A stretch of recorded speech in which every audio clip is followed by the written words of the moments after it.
Assalamualaikum warahmatullahi wabarakatuh.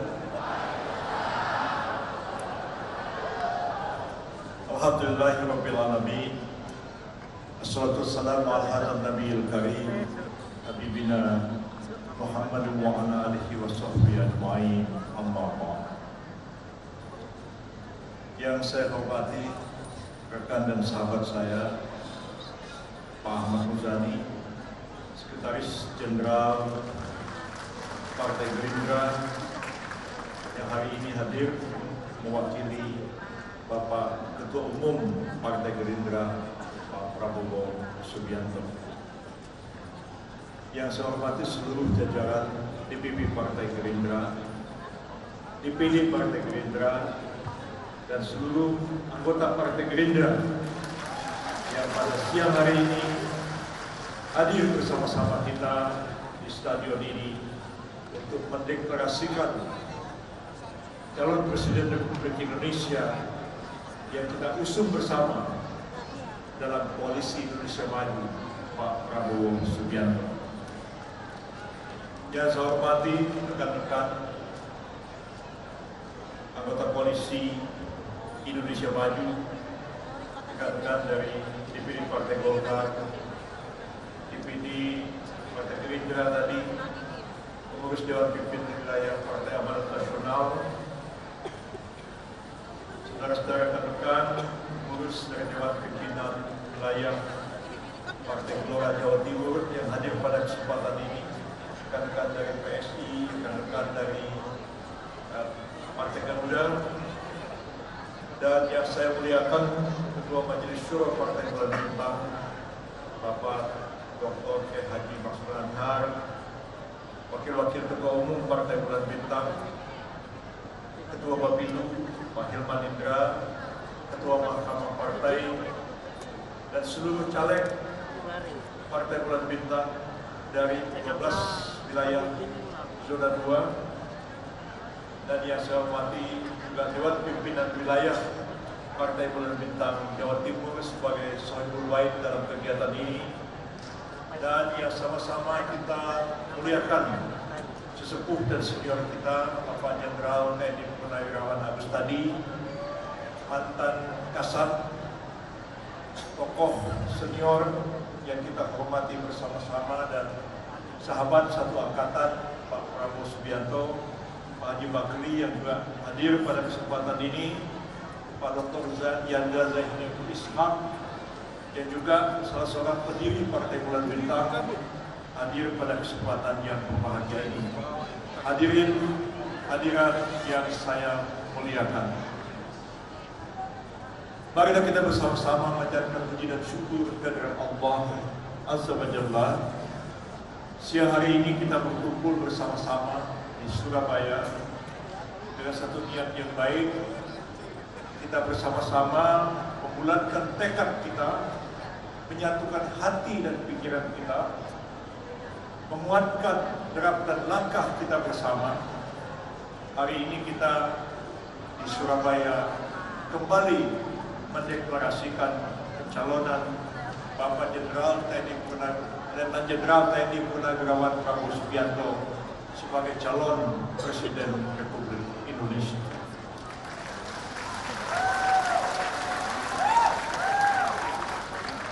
Partai Bulan Bintang telah melakukan musyawarah dan telah mengambil sebuah keputusan, dan keputusan itu bukan keputusan saya sendiri, bukan keputusan Pak Sekjen, bukan keputusan siapa-siapa, tapi adalah keputusan dari Dewan Pimpinan Pusat Partai Bulan Bintang yang dalam satu rapat memutuskan untuk mencalonkan Bapak Letnan Jenderal TNI Purnawirawan Prabowo Subianto sebagai calon Presiden Republik Indonesia. PBB kali ini mengambil langkah sejak awal, memutuskan siapa bakal calon presiden yang akan didukungnya. Ada sejumlah nama yang beredar di tengah-tengah masyarakat bakal calon presiden. Ada hasil-hasil lembaga survei yang diumumkan. Ada pendapat, opini yang berkembang mengenai para bakal calon ini. Tapi PBB setelah merenungkan dengan mendalam, berpikir dan bermunajat kepada Allah Subhanahu wa taala, akhirnya menjatuhkan pilihan. Kali ini kita harus mendukung Pak Prabowo sebagai calon presiden Republik Indonesia. Mengapa kita memutuskan mencalonkan beliau? Tentu banyak pertimbangannya. Pertimbangan utama kita adalah Republik Indonesia ini adalah sebuah negara besar. Luas wilayahnya hampir sama dengan daratan Eropa. Kalau kita naik pesawat terbang dari Aceh ke Papua, itu sama jaraknya dari Jakarta ke Saudi Arabia. Dari Jakarta kita naik pesawat ke Papua, hampir sama jaraknya dengan dari Jakarta ke Tokyo, ke Jepang. Ini negara besar, ribuan pulau-pulau, hampir 300 juta penduduknya, kekayaan alam yang luar biasa, potensi ekonominya luar biasa. Kita adalah negara pertama yang memproklamirkan kemerdekaan setelah berakhirnya Perang Dunia Kedua pada tahun 1945. Pertanyaannya, haruskah negara sebesar ini, negara sekaya ini, negara dengan potensi sebesar ini dipimpin oleh seorang presiden yang lemah?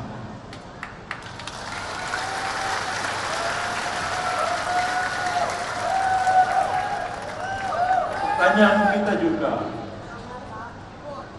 ada negara-negara lain yang merdeka belakangan dari kita.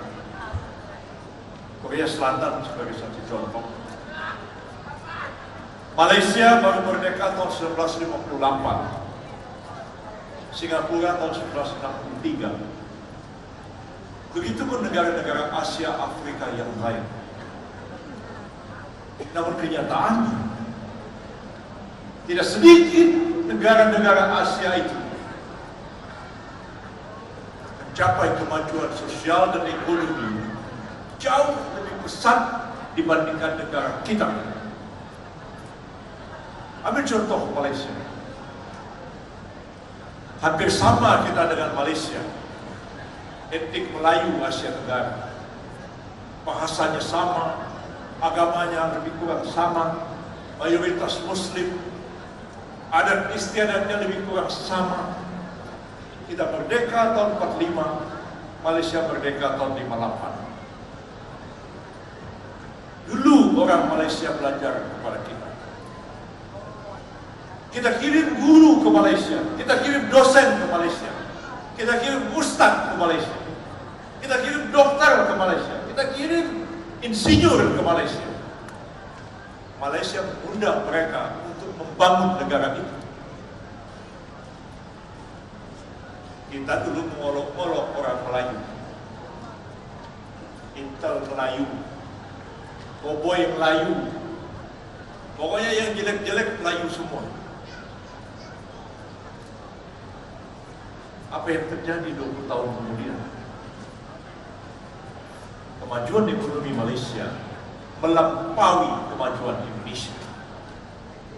Kalau sebelumnya kita kirim dokter, kita kirim insinyur, kita kirim guru, kita kirim dosen, 20 tahun kemudian kita kirim buruh, kita kirim pembantu rumah tangga ke Malaysia. Ada berbalik. Orang Melayu yang kemudian mengolok-olok orang Jawa. Itu terjadi. Saya ingat satu hari Pak Mahathir bercanda sama Gus Dur, Presiden. Pak Gus Dur, kata Pak Mahathir, saya bingung.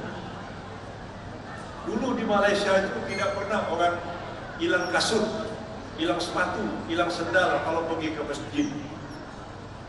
Sekarang banyak hilang sepatu, hilang sendal di masjid. Usut punya usut, ternyata yang mencuri sepatu dan sendal itu TKI asal Indonesia. Apa jawab Gus Dur? Ya bagaimana ya Pak Mahathir? Emang dari kampungnya kelakuannya sudah kayak begitu, kata Gus Dur. Itu kalau ngomong bercanda, saya dengar. Saya malu dengan saya juga bicara dengan kawan-kawan para pemimpin Malaysia. Yang sebagian adalah orang Jawa. Sekarang ini Wakil Perdana Menteri Malaysia, Ahmad Zahid Hamidi, orang Gunung Kidul, Jogja, masih bisa berbahasa Jawa sampai hari ini. Menteri Dalam Negeri Malaysia sekarang, Saifuddin Nasution, orang Minangkabau, orang Mandailing, jadi Menteri Dalam Negeri Malaysia sekarang. Kalau ketemu dengan saya, termasuk Anwar Ibrahim mengatakan, Yusril, sayang Indonesia. Begitu besar negaranya, begitu kaya negaranya. Sayang pemimpinnya itu tidak cukup canggih untuk mengelola, memimpin bangsanya menjadi sebuah negara maju dan sebuah negara besar.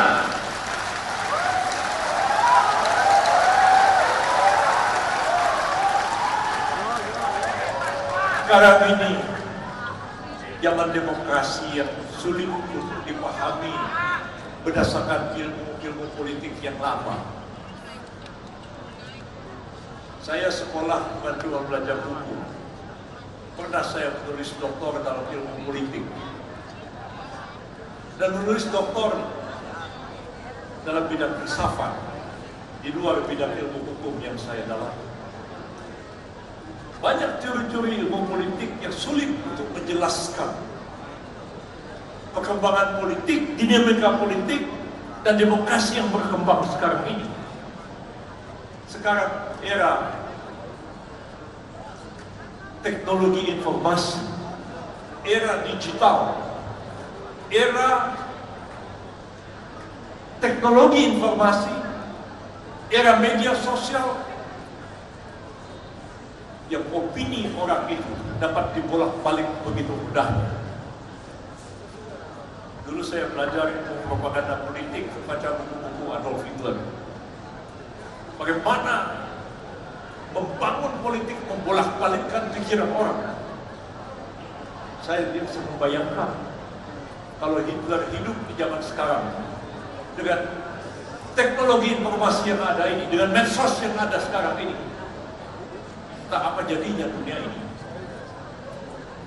Sekarang orang tidak baca koran lagi, ya kan? Barangkali itu sebabnya Pak Dahlan Iskan kemudian lepaskan Jawa Pos, karena Pak Dahlan paham di era digital koran cetak sudah tidak laku lagi. Bahkan TV pun sudah tidak begitu ditonton orang sekarang. Semua berubah. Politik orang tidak lagi membangun karir dari bawah. Ya. Siapa populer, siapa terkenal, dengan mudahnya meraih kekuasaan politik. Saya ambil contoh pemilu Filipina yang lalu. Ada seorang sahabat saya, seorang bintang film Filipina, namanya Robin Padilla, beragama Islam, aktor paling terkenal di Filipina. Satu lagi ada orang Filipina tinggal di Los Angeles, Amerika Serikat. Baru 2 bulan menjelang pemilu dia balik ke Filipina. Dia hanya main medsos dari California. Robin Padilla tidak turun ke lapangan, tidak pernah kampanye. hanya medsos dan dia berikan film. Yang terjadi adalah Robin Padilla terpilih sebagai senator Filipina dengan jumlah suara terbanyak. Orang Filipina yang tinggal di Los Angeles tadi dapat suara nomor 2. Saya lihat Robin Padilla pidato di Istana Malacañang. Dimulai dengan kata-kata Alhamdulillahirabbil alamin, assalatu wassalam.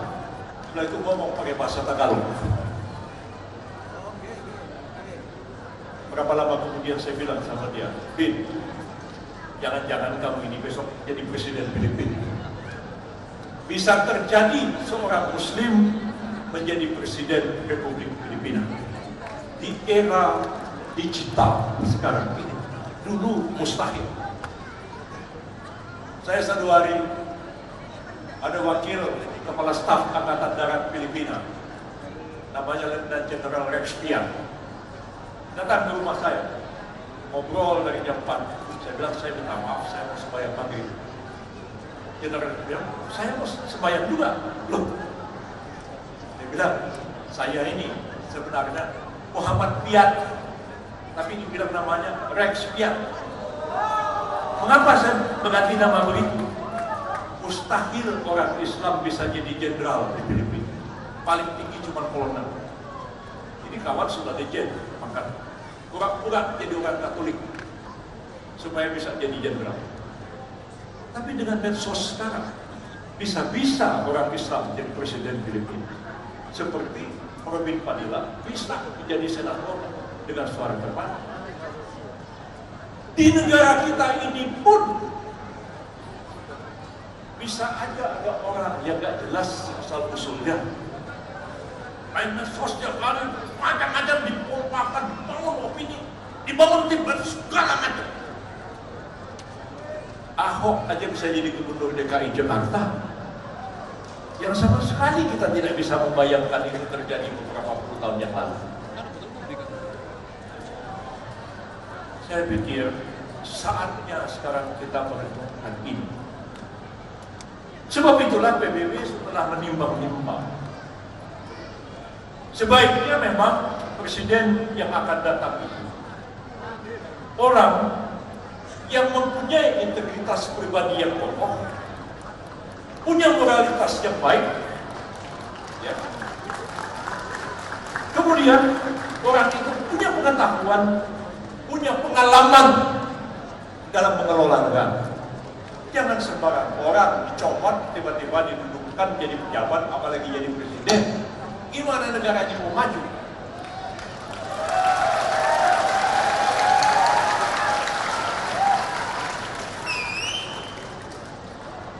Kami 2019 masih agak ragu-ragu dengan Pak Prabowo. Bukan kami tidak menghormati dia.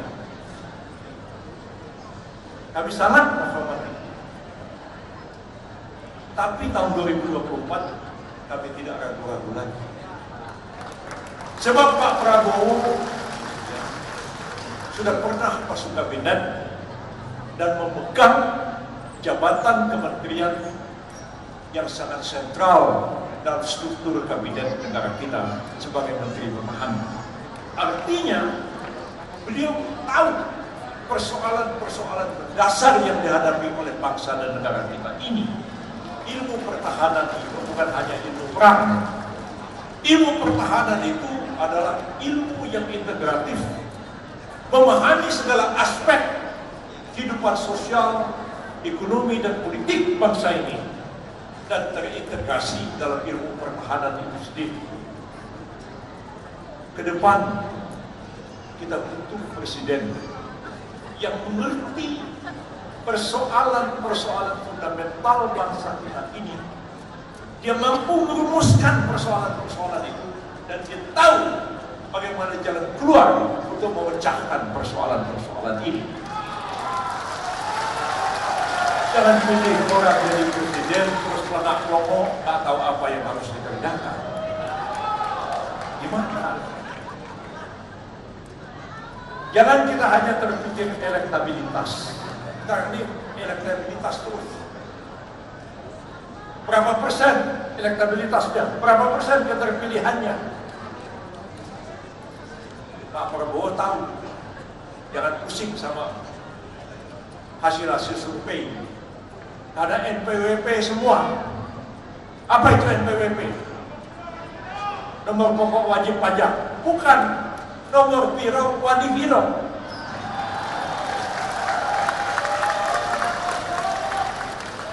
Mau jadi capres, mau jadi cawapres nomor 1, nomor 2, ya tinggal panggil lembaga survei, ya kan? Nomor biro, nomor siji, wadi biro, berapa bayar? Jadi nomor 1, nomor 2. Padahal tidak selalu itu mengandung kebenaran. Kalau begitu, populer orang terpilih. Seperti tadi, saya tidak tahu apa Robin Padilla betul-betul bisa jadi senator yang baik. Bisa orang terpilih, tapi yang kemudian harus direnungkan adalah apabila dia sudah terpilih, apa yang dapat dia perbuat untuk menyelesaikan persoalan-persoalan besar yang dihadapi oleh bangsa dan negara kita ini.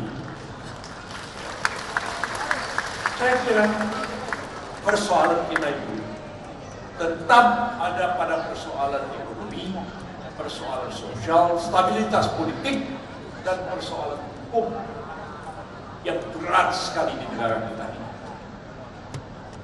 Saya kira mengapa kita kalah dengan Malaysia itu karena persoalan hukum intinya. Orang Malaysia itu taat pada hukum. Otaknya itu otak fikih. Halal, haram, wajib, sunat. Kalau kita kan tasawuf, agak beda. Orang Malaysia itu otaknya otak hukum, agamanya itu fikih. Lalu dia dijajah Inggris. Orang Inggris itu sudah sistematik hukum. Maka dia mulai dengan kepastian hukum.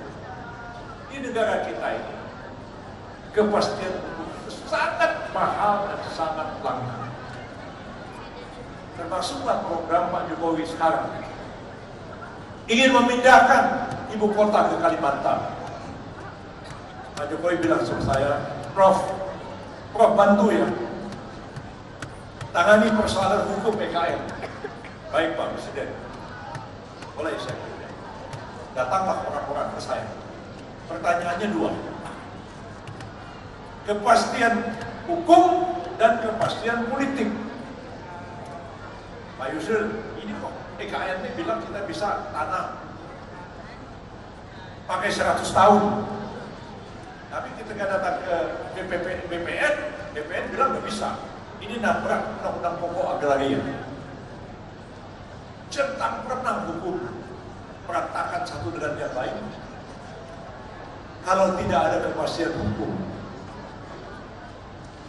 ya orang takut, orang nggak berani. Sekarang ini kita punya PT aja, punya perusahaan negeri sedap. Bapak bikin PT, orang datang ke notaris. Zaman saya dulu agak ketat, waktu saya jadi menteri kehakiman. Sekarang los, notaris online aja, berubah langsung. Bisa-bisa sebuah PT ya, yang cukup besar, tiba-tiba ada orang nggak urus, lalu berganti para pemegang saham.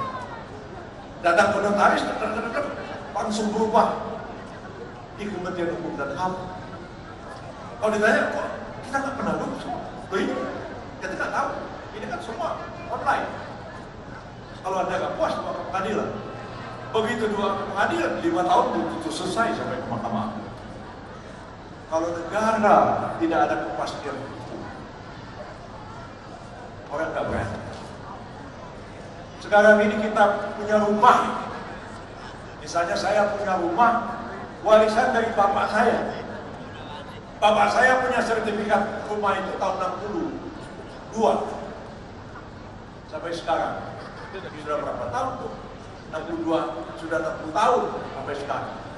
Tiba-tiba sertifikatnya dibatalkan oleh BPN dengan alasan satu. Dulu waktu ngurusnya itu ada cacat administrasi. Lah, cacat administrasi siapa? Bapak saya udah meninggal. Ini saya warisi sertifikatnya, kok cacat administrasi. Kalau cacat administrasi kan bukan kita yang salah BPN. Kita mohon tanah, nih pengumumannya di sini, ini syarat-syaratnya, ini surat-suratnya, kan kita tanya. Udah lengkap apa belum Pak? Oh belum, masih kurang ini, kita lengkapi. Udah lengkap Pak? Belum, masih kurang ini, kita lengkapi. Terus BPN bilang udah lengkap, dikeluarkan sertifikat. Belakangan dibilang bisa dibatalkan karena ada cacat administrasi. Itu saya administrasi kan kerjaannya situ, bukan kerjaannya saya. Akhirnya sertifikat dibatalkan. Saya pernah bela perkara seperti itu di Jakarta. Tanah di Jalan Sudirman, ya, tiba-tiba dibatalkan oleh BPN. Kepalanya namanya Hendarman Supanji, mantan Jaksa Agung. Segitu aja dibatalkan. Tahu tanah itu harganya 6,7 triliun. Pengusahanya teriak, Pak itu tanah harganya 6,7 triliun. Kok gampang aja dibatalin dengan alasan ada cacat administrasi? Kalau tidak ada kepastian hukum, orang nggak bisa berusaha. Kedua, kalau tidak ada kepastian politik dan stabilitas politik, orang tidak akan berani. Dulu zaman Pak Harto, stabilitas politik dipaksakan secara militer. Ya sekarang sudah tidak zaman. Kebebasan yang terlalu bebas tanpa kendali bisa berbahaya. Sementara diktatorisme tidak mungkin lagi diterapkan pada zaman sekarang. Saya tahu Pak Prabowo cukup paham hal ini. Beliau cukup lama dalam dunia militer. Saya nggak pernah jadi tentara. Saya cukup lama jadi birokrat, cukup lama terlibat dalam politik. Ya. Saya tahu apa yang harus dikerjakan oleh seorang presiden. 3 kali saya bekerja sebagai speechwriter presiden. Pak Harto, Pak Habibie, SBY. Maka lebih banyak pidato SBY saya buat daripada pidato Pak Harto. Kemarin dia marah-marah. Ini kata beliau kan, koalisi para pengkhianat. Marah-marah Pak SBY.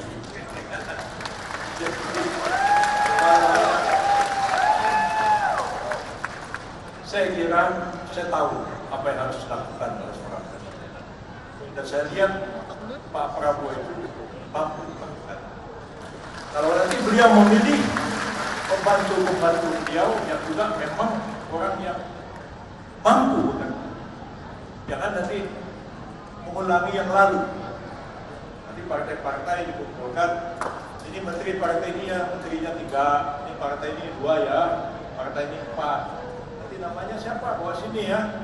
Dan terserah, saya oke. Tapi yang apa-apa nanti tanggung jawab ketua partainya ya. Repot kalau begitu.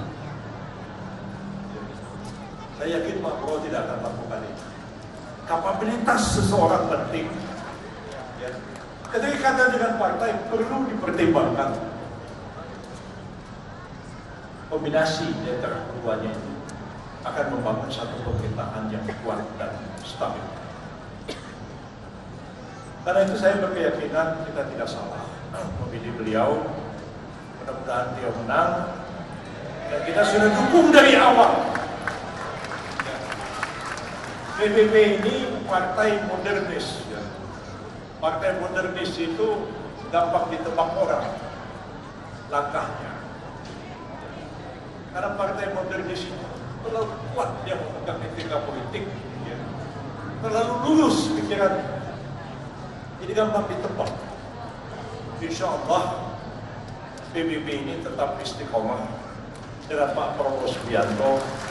Kali kita mengambil keputusan, ketika tadi dibacakan ayat Al-Quran, kita bermusyawarah bersama-sama, kita mengambil keputusan, Faiza azamta fatawakkal Allah. Dan jika kalian telah mengambil keputusan, maka laksanakanlah dengan rasa tawakal kepada Allah. Karena itu kita nggak berliku-liku, nggak berbelok-belok, ya, nggak bikin Pak SBY kaget. Insyaallah, ya. nggak bikin Pak Prabowo kaget. PBB lurus. Ya, dan karena itu dari dulu ya partai ini segini-segini aja. Ya, karena memang nggak mau neko-neko, nggak mau bikin aneh-aneh. Ya, Pak Muzani, Pak Sekjen Gerindra itu paham betul tentang PBB. Ya, beliau dari awal tahu tentang perkembangan PBB, terlalu lurus. Nah, kalau terlalu lurus ya begitulah nasibnya. Seperti ini. Mudah-mudahan kerjasama yang baik antara Gerindra dengan PBB ini akan melahirkan sesuatu yang baru bagi politik Indonesia ke depan.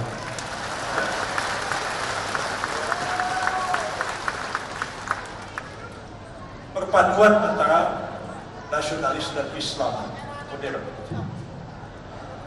Ini bukan barang baru sebenarnya. Ya, bukan barang baru.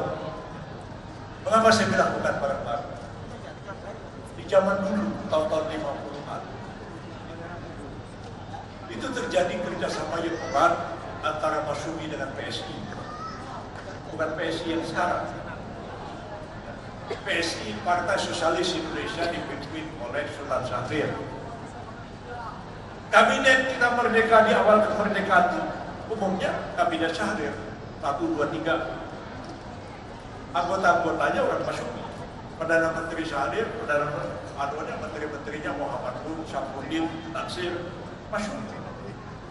Begitu juga ketika kabinet Masyumi, anggota-anggota kabinetnya banyak juga orang PSI. Saya ini anak ideologis Muhammad Natsir. Pak Prabowo itu anak ideologis dari Profesor Dr. Sumitro Dewadi Kusuma. Ketika Pak Natsir jadi Perdana Menteri, Menteri Perekonomiannya adalah Sumitro Dewadi Kusuma. Itu berulang itu. Ketika orang-orang tokoh-tokoh Masyumi itu memutuskan menentang kebijakan Presiden Soekarno, demokrasi terpimpin dan kabinet Juanda tahun 58, mereka menyingkir di Sumatera dan memproklamirkan PRRI. Pak Sumitro itu ikut bergabung ke Sumatera Barat. Jadi chemistry itu sudah lama. Jadi kalau saya kenal Pak Prabowo ataupun almarhum Saudara Farid Prawira Negara, salah seorang pendiri Partai Bulan Bintang, salah satu ketua Partai Bulan Bintang pada waktu itu. Begitu akrab dengan Pak Prabowo, bukan gak ada sejarah, jangan jadi sudah lama. Saya kira kita merajut kembali secara lama ini, melihat Indonesia masa depan yang lebih baik, barangkali dengan ini sama yang telah dimulai oleh mula-mula sekali adalah Gerindra dengan PKB, tapi PKB-nya sudah jalan ya sekarang. Jadi tinggal ada PBB, kemudian ada Golkar dan PAN yang menyusul pada waktu itu, lalu kemudian ada Gelora, mungkin PSI. Saya kira insya Allah ini akan menjadi koalisi yang solid dan kuat. Dan kalau kita berniat baik, berhati yang lurus, insya Allah koalisi ini akan menjadi sebuah koalisi yang solid. Itulah yang dapat saya sampaikan. Terima kasih banyak. Wassalamualaikum warahmatullahi wabarakatuh. Waalaikumsalam warahmatullahi wabarakatuh. Kami ucapkan terima kasih banyak kepada Profesor Dr.